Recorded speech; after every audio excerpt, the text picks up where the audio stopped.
Salvage and wreck removal experts arrived on Tuesday to recover 1.1 million barrels of oil from the FSO Sapphire, a decaying supertanker which the United Nations warns could break up or explode any day. If a spill happens, the UN has warned it could be an environmental disaster, that it could dump 4 times as much oil into the Red Sea as the 1989 Exxon Valdez disaster off Alaska. The Sapphire has been sitting off the coast of Yemen since 1988. However, the country's war caused maintenance operations on board to be suspended since 2015. The UN has contracted the companies Boskalis and Smith to help transfer the oil off the decaying tanker and onto a safe replacement vessel. Crews and experts were seen speaking with Houthi officials on board a technical support ship. UN official in Yemen David Gressley was optimistic about the progress they would make. I think this combination has worked very well for us to find a way forward for a problem that's been here for 8 years. People have been talking about it, but not doing anything about it. This group has been able to do something about it. I believe we'll be successful. We'll continue to push forward until we succeed. Yemen has been mired in conflict since the Iran-supported Houthi group ousted the government in 2014. A Saudi-led coalition intervened the year after to aim to restore the government. This year, a UN fundraising drive to make the FSO Sapphire's salvage operation possible brought in $129 million. But the UN said on its Yemen Twitter account that additional funding is still important to finish the process.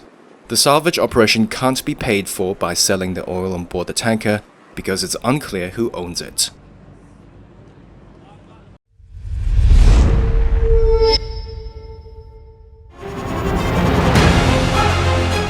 Email exchanges from inside the BBC, they talk about the risk of violating Indian laws. It's easier to rake up the freedom of speech debate, but does it give anyone a free pass to knowingly violate the law? America supports India because it needs India's support in return. And India is working with the US because it suits India's interests. This is how geopolitics works. Last night, he diffused a crisis with his defense minister. But today, Netanyahu was confronted with a new problem. His cabinet seems to have rebelled against him.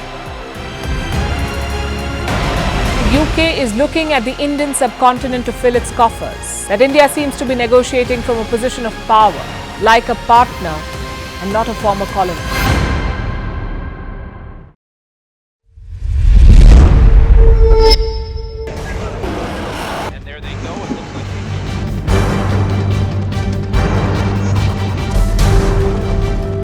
The US and Russia are dangerously close to an armed conflict.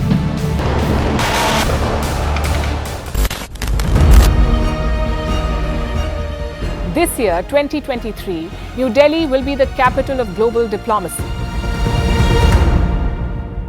For a country as diverse as ours, with 88% of the population illiterate, it was a very big deal to write a constitution, and that too, the world's largest. Meanwhile, if we may, here's a Republic Day gift from India for the BBC. A list of suggestions for the BBC for their upcoming documentaries. Number 1, the Kohinoor and the colonial loot. Number 2, an outdated monarchy and unhealthy obsession with the royals. Number 3, racism in 2023. We're waiting.